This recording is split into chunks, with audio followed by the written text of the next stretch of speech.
Hello दोस्तों, simplify food में आपका स्वागत है। आज मैं आप लोग के लिए लेकर आई हूँ होली की स्पेशल रेसिपी मूंग दाल की मठरी। तो देखिए ये मूंग दाल है। इसके लिए हमें चाहिए 1 कप मूंग का दाल और इसे अब हम वॉश कर लेंगे। तो इसे हम पानी से धो लेते हैं। तो इसे हम अपने हाथों से मसल करके धो लेंगे। फिर से दोबारा हम इसमें पानी डालेंगे और इस तरह से हमें 2 से 3 बार दाल को अच्छे से धो लेना है।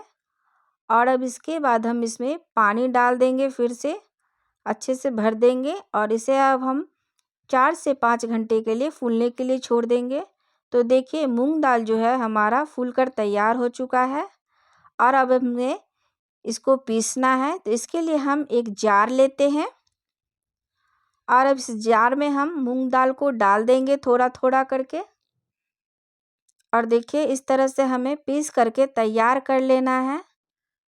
तो ये मूंग दाल हम पीस लिए हैं। यह ना ज़्यादा मोटा है ना पतला है। तो इस तरह से हम सारे मूंग दाल को पीस करके निकाल लेंगे। अब सारे दाल को हम निकाल लिए। अब इसमें हम 1 चम्मच अजवाइन डाल लेते हैं, आधा चम्मच कलौंजी डाल लेंगे और आधा चम्मच हींग पाउडर डालेंगे और ये आधा चम्मच बेकिंग सोडा डालेंगे और 1 चम्मच लाल मिर्च का पाउडर डालेंगे। और अब इन सभी को चम्मच की मदद से अच्छे से हल्के से फेंट लेना है। दाल को अच्छे से फेंट लेंगे ताकि दाल जो है वो हमारा हल्का हो जाए। इसे 3-4 बार अच्छे से बढ़िया से ज़ोर-ज़ोर से फेंट लेंगे। और अब हम ये कप जो है, इसी कप से हम 3 कप ये मैदा ले रहे हैं और इस मैदा को अब हम धीरे-धीरे थोड़ा-थोड़ा करके इस दाल में डालेंगे। एक बार में नहीं डालना है, थोड़ा-थोड़ा करके डालना है। तो चलिए अब हम थोड़ा डाले हैं और अब इसे हम फिर से मिक्स कर लेते हैं दाल में। तो हल्के हाथों से इसे हमें मिक्स करते जाना है। और अब हम इसे उसी कप से हमें आधा कप इसमें तेल डाल देंगे और इसे भी मिक्स कर लेंगे। अब इसे हम अपने हाथों से अच्छे से मिलाएंगे ताकि जो है इसमें मोयन पड़ जाए और हवा भर जाए इसमें। देखिए इस तरह से जब ये बंधने लगेगा तो हमारा आटा तैयार हो जाएगा गूँथने के लिए। और अब हम थोड़ा-थोड़ा पानी डाल करके इसका आटा तैयार कर लेंगे। तो इस तरह का आटा हमारा होना चाहिए, न ज़्यादा कड़ा न मुलायम।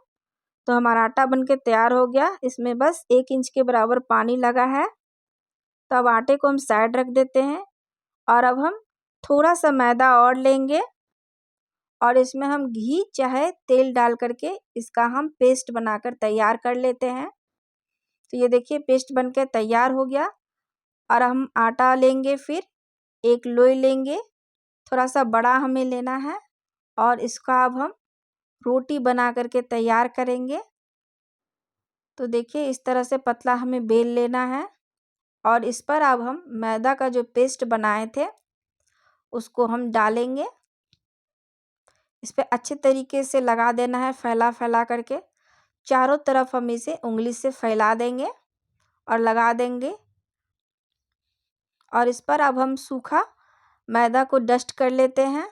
अच्छे से चारों तरफ से छिड़क लेना है और अब थोड़ा-सा हम फोल्ड करेंगे और इसे टाइट से पूरा गोल-गोल घुमाते हुए इसे हमें फोल्ड कर लेना है और अच्छा से दबा देना है। लास्ट में जो है वो खुले नहीं, इसलिए थोड़ा-सा और दबा-दबा करके इसे हम रोल कर लेंगे। और अब हम कोई भी चाकू लेंगे और इसको छोटे-छोटे आकार में इसे हमें काट लेना है।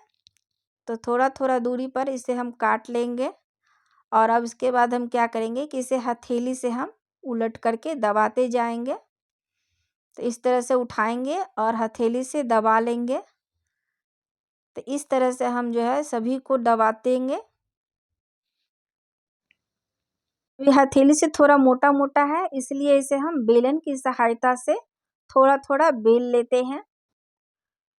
तो सब तरफ से घुमा-घुमा करके इसे हम बेल लेंगे ताकि जब हम फ्राई करेंगे तो हमारी मठरी जो है बीच से कच्चा ना रहे और खूब खास्ता कड़क बन कर के तैयार हो जाए।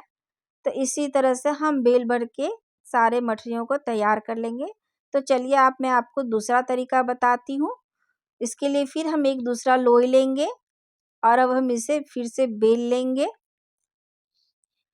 इसको हम गोल गोल बेल लेंगे और इसके लिए जो है हमें थोड़ा सा मोटा बेलना है। और अब हम कोई भी ढक्कन लेंगे और उससे हम अब इसका शेप काटेंगे। यह काजू के शेप का तैयार होगा। तो इसे हम देखिए इस तरह से एक तरफ से इसको हम काटते चलेंगे तो ये काजू का शेप में अपने आप कटते जाएगा। आधा आधा करके जैसे आप काटिएगा तो ये खुद पे खुद कट जाएगा उस तरह से। तो देखिए ये तैयार हो गया कट के। इसी तरह से जो है मैं सारे आटों का तैयार कर ली हूँ, एक गोल मठरी और एक काजू के शेप का। तो चलिए अब हम कढ़ाई लेंगे और इसमें तेल गर्म होने देंगे। जब तेल जो है वो हल्का सा गर्म हो जाए तब इसमें हम मठरियों को डाल देंगे। तेल ज़्यादा गर्म नहीं होना है, हल्का ही गर्म होना है। और इसके बाद अब इसमें हम थोड़ा थोड़ा करके मठरी डालेंगे और थोड़ा थोड़ा देर पे इसे हम चलाते जाएंगे।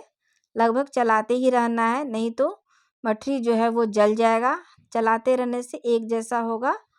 और देखिए इस तरह से जब गोल्डन कलर हो जाए तो इसे हम निकाल लेते हैं। छान करके देख सारा निकाल लिए हम। इस तरह का कलर बहुत अच्छा लगता है, इससे जलेगा नहीं। तो चलिए इस तरह से हम निकाल लिए। अब हम आपको काजू का शेप को भी छान कर बताते हैं। अब इसे भी हम फ्राई करेंगे, थोड़ा थोड़ा इसे भी डालेंगे, बहुत ज़्यादा नहीं भर देना है। और इसे भी अब हम चलाते रहेंगे। तो देखिए इसे हम चलाते जा रहे हैं। फ्लेम को जो है लो ही रखना है और जब हल्का सा जब फूलने लगे तो फ्लेम को मीडियम कर देना है। और अब इसके बाद इसे हम चलाते रहेंगे। और ये देखिए ये भी गोल्डन कलर का हो गया और अब हम इसे निकाल लेते हैं। तो इन सभी को हम निकाल ले रहे हैं। इसी तरह से सारा थोड़ा थोड़ा करके आप छान लीजिएगा।